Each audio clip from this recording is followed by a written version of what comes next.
Hello, I'm Robert Kiyosaki. I'm the author of this book, Rich Dad, Poor Dad. I want to welcome you to the business of the 21st century. For those of you who may not be familiar with this book, it was published in 1997. It was a self-published book, and it went all around the world. And in 2000, it made the New York Times bestseller list. It was the only self-published book that made it. And at the same time, a woman named Oprah Winfrey called, and I went on her show to talk about Rich Dad, Poor Dad. And voila, suddenly I was a famous individual. So today, this book has now sold approximately 25 million copies in 100 different countries and 50 different languages. So today, Rich Dad, Poor Dad is the #1 personal finance book ever written. So Rich Dad, Poor Dad is a very simple story of my two dads. My real dad was the head of education for the state of Hawaii. Great guy, PhD, like I said, head of education, smart guy, but he also ran for lieutenant governor of the state of Hawaii as a Republican. Unfortunately, he lost, and he ultimately died poor, so that's why I call him my poor dad. My rich dad, on the other hand, didn't finish school, but he ultimately became one of the richest men in Hawaii. So he was my best friend's father, and starting when I was just the age of 9, my rich dad began teaching me about money and business, and why the rich are getting richer, and why there's this big gap between the rich and everybody else today. So Rich Dad is a very simple, true story about two fathers, Rich Dad and Poor Dad, tell their two sons about money. And it was my poor dad always said, go to school, get a job, work hard, and all that stuff. And my rich dad says, you'll never get rich doing that. You'll never be a free man.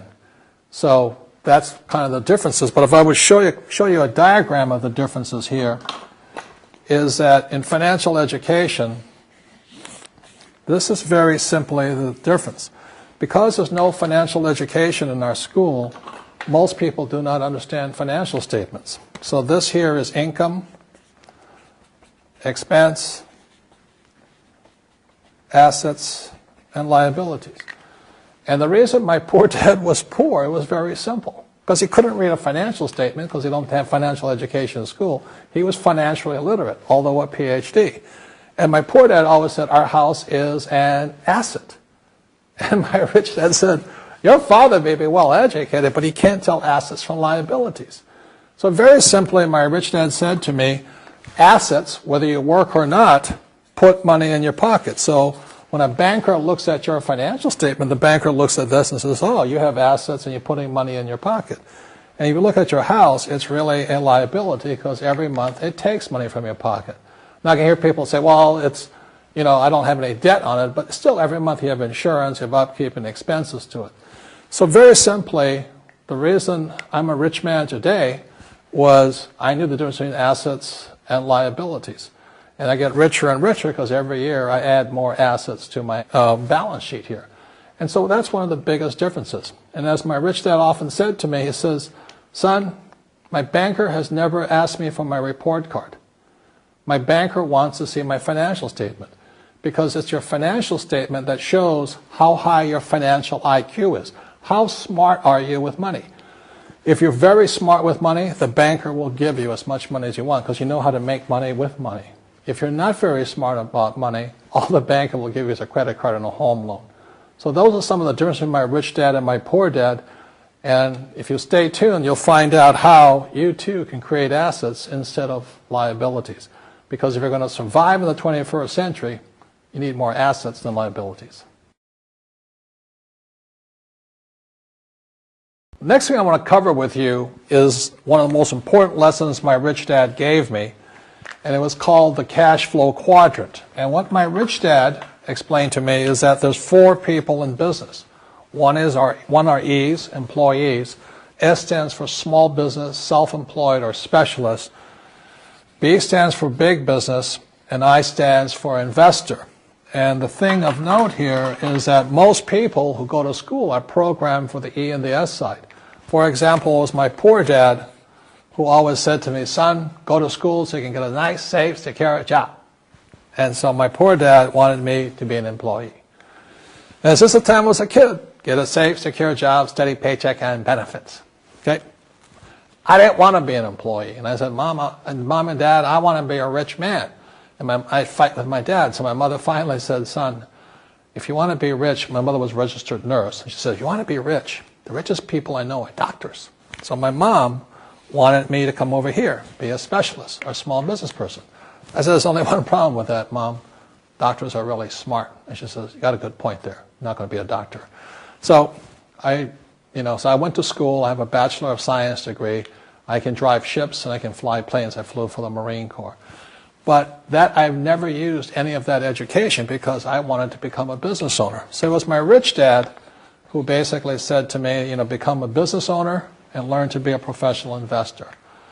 So one of the big differences here between these people is that it's called taxes. See, in 1943, in the U.S., the federal government passed a law that said employees had to pay tax before they got paid. So when you get your paycheck from your employer, you open it up, and voila, the government's always taken a sizable chunk of it. And the harder you work and the more money you make, the more money they take from you. So that's why it's not that good to be an employee, because you can never get ahead, because the more you work, more money you make, the greater they pay in taxes. Now, the doctors, the lawyers, and attorneys, accountants were all laughing, saying, oh, these guys, they're getting paying a lot of taxes. So naturally, the federal government changed the laws again. So in 1986 in the U.S., a thing called the 86 Tax Reform Act, and it basically took a lot of the benefits away from people who are self-employed, small business, doctors, and lawyers. So today in America, unfortunately, these guys pay the highest percentage in taxes. It is tragic. And a lot of people think they're investors, but what they're really doing is they're just giving their money to people like mutual funds, companies, and all that. So they're investing, but they're not really investors. See, the big tax breaks are on this side. The laws are pretty tight here, but this area is very, very gray. So by being a business owner on the right-hand side of the quadrant, you can make a lot more money and pay a smaller percentage of taxes legally. And the key word is legally. In the investor quadrant, it is possible to make millions of dollars and pay 0% taxes legally. But you've got to know the difference. So one of the beauties of business for the 21st century is it allows people to make the transition from the E and the S side to the B side especially. And so you can become a big business owner. And the difference between S and a B, small business and big business, is most of these guys can't quit working. Most small business owners, if they stop working for more than a month, the business collapses. They don't really have a business. Most of these people own a job. So the beauty of business for the 21st century, it allows these people to make the transition to the B side so that you don't have to keep working hard for money, and the money can actually come in passively. Then once you have your business up and running, then I always recommend you then begin investing with your excess cash, paying less and less in taxes. And that's the reason the rich are getting richer.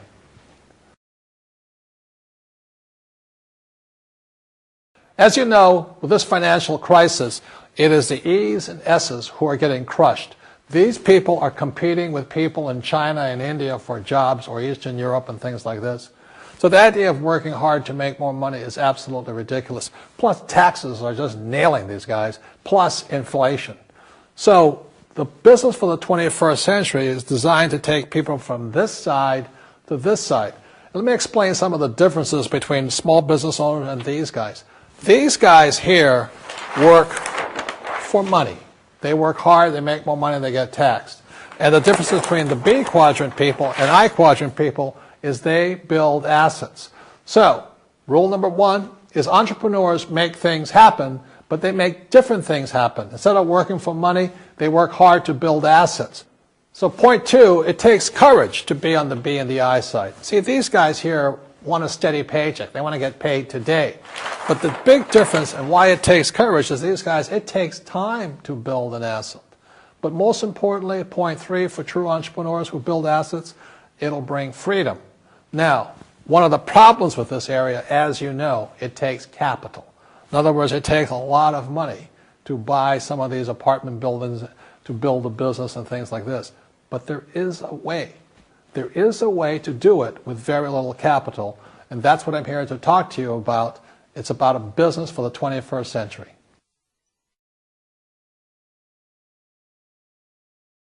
As an entrepreneur, I have built many businesses from scratch.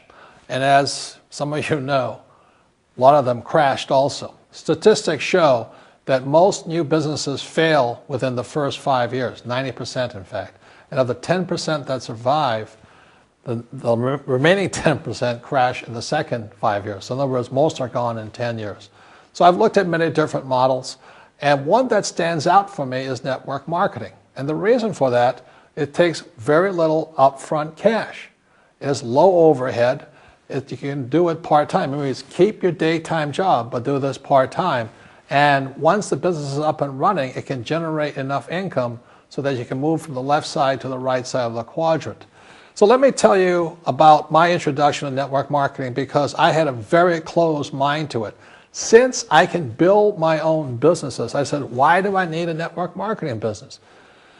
But about 15 years ago, I have a good friend, his name is Bill, and this guy is the best real estate investor I know. He has tons of assets in here. So I said, Bill, why did you start a network marketing business? And his answer was very simple. He says, it's my way of helping people. But more importantly, he says, the reason most people can't invest in real estate is because they don't have a business. They don't make enough money simply because taxes, debt, inflation, and retirement savings are killing them. They cannot even invest. So my friend Bill, who is a professional real estate entrepreneur, he says, I started a network marketing business so the people that worked with me could start their own business and then invest money with him. So with that, I realized then that network marketing wasn't about making money, but it was about helping people to help other people make money so they become financially free. So the beauty of network marketing, I said, like it's very low entry point, doesn't take much money, you can do it part-time. And where you profit is in most big corporations is they spend millions, sometimes billions of dollars in advertising. So rather than give that money to advertisers, network marketing depends on building a network. It's called word of mouth, like you recommend a movie to a best friend. So really, the reason I support network marketing, because it's not about selling. It's about people helping people build assets in the asset columns, becoming business owners, and then becoming investors, rather than going through all of this here, which most E's and S's go through. In this section, I want to talk to you about a different kind of quadrant. Years ago, I found out there was 4 kinds of people in the world. You know, one type are people who must be right. These people know all the right answers. They went to school, they know everything. You can't tell them anything.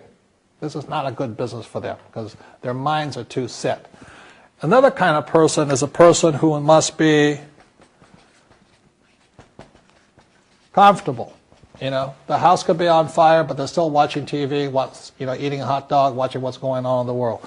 These people are toast because the world economy is not coming back. The world economy has moved on.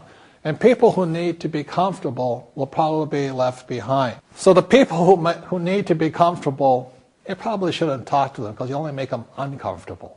And they're probably not going to make the move because number one priority is being comfortable. Another kind of person is a person who must be liked. You know, they want to please everybody. This is probably not the business for them either, you know, because they want somebody else's approval. They want to be the good little boy or girl saying, I did the right thing, didn't I? You like me, don't you? And so they'll probably not be successful in the 21st century because they'll probably want to be liked by people who have to be right. And people want to be comfortable. All right, good, be comfortable. All right, you're very right. You know, that's probably being liked. But the business for the people of the 21st century are people who must win. And that's where I am at. One of the best things I was taught in the Marine Corps and at military school, it's not how many times you get knocked down, it's how many times you stand up. When somebody knocks you back, what do? Oh, you hurt my feelings? You'll probably not be successful. The world will probably pass you by. Because as I said, the world economy is moved on. It's not coming back. So winners will win. But winning takes sacrifice. Success takes sacrifice. And these are the people who will do best in business of the 21st century. So when you're talking to people, you know, about this business, you have to look at them and ask yourself, is this person really just going to be liked and they'll tell you what you want to hear? Or they're going to argue with you because they know all the right answers, or they're going to get very upset with you for disturbing them. So what you're looking for in the network marketing business are people who want to win.